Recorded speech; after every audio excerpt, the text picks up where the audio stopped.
चिरां गुवार समस्तिया जाहैबाय UPPL देरहाखानाय समस्ति आरो बेवहायनो UPPL नि दैदेनगिरिफ्रा आंखौ गेलेनो होफिनदों गतिके बे समस्तिया दाबो UPPL नि देरहानाय समस्ति ओंखायनो हाजार हाजार मानसिफ्रा दिनै आं नमिनेशन दाखिल खालामनाय समावहायबो फैनानै आशीर्बाद होफैदों बेवहाय हाग्रामा महिलारियाबो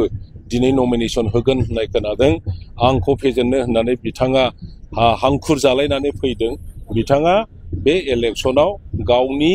लासिंसिं जेननायखौ बेसेबां सह्य खालामनो हागोन आं मिथिया जेननाया खाथां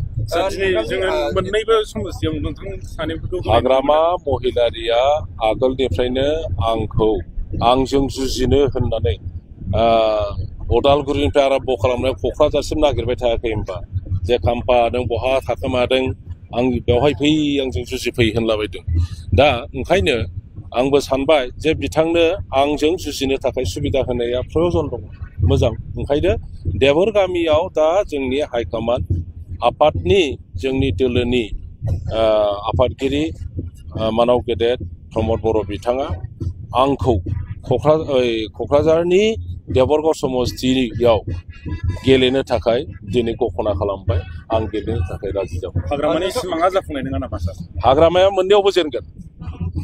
14 नाम्बारावबो जेनगोन देबरगामियाव जेनगोन बे निश्चित नोंथांमोना नुबाय थागोन नोंथांमोना सानैबो बे ओनसोलनि रायजोफोरनि खामानि मावदों बै समाव दाबो मावगासिनो दङ दा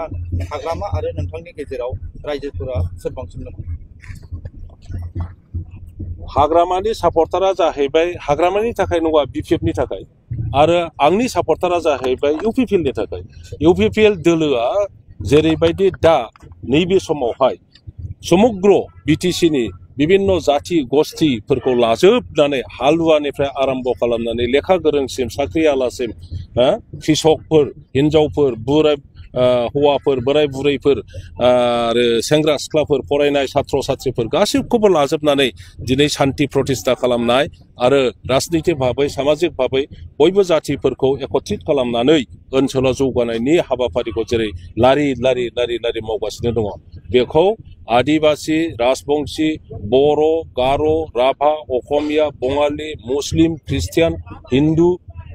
सरनिया जेसेबां जाति गोष्ठी दं हिन्दी भाषी जोंनि जायगायाव बयबो UPPL दोलोखौ दा मोजां मोननानै बजबनानै लाबाय आरो गासिबो UPPL दोलोनोनो भट होजोबगोन दा आङो मोननै समस्तियाव हाग्रामानि एगेन्सि नमिनेशन होबाय देबरगाव समस्ति आरो चिरां दुवार समस्तियाव आरो रायजोनि अननाय रायजोनि आशीर्बाद लानानै एबार BTC नि रायजो राजाफ्रा BPF खौ BTC नि पलिटिक्सनिफ्राय आउट खालामनो थाखाय बे समखौ 22 तारिखखौ नेगासिनो दङ आरो मोननैबो समस्तियाव हाग्रामाया जेननाया खाथां गतिके बे इलेक्शननि उनावनो आरो BPF नाय जोंनि BTC माबायाव पलिटिक्सआव आरो थानाय नंला आं बेनि सोमोन्दै जेबो बुङा बे आंनि इस्यु नङा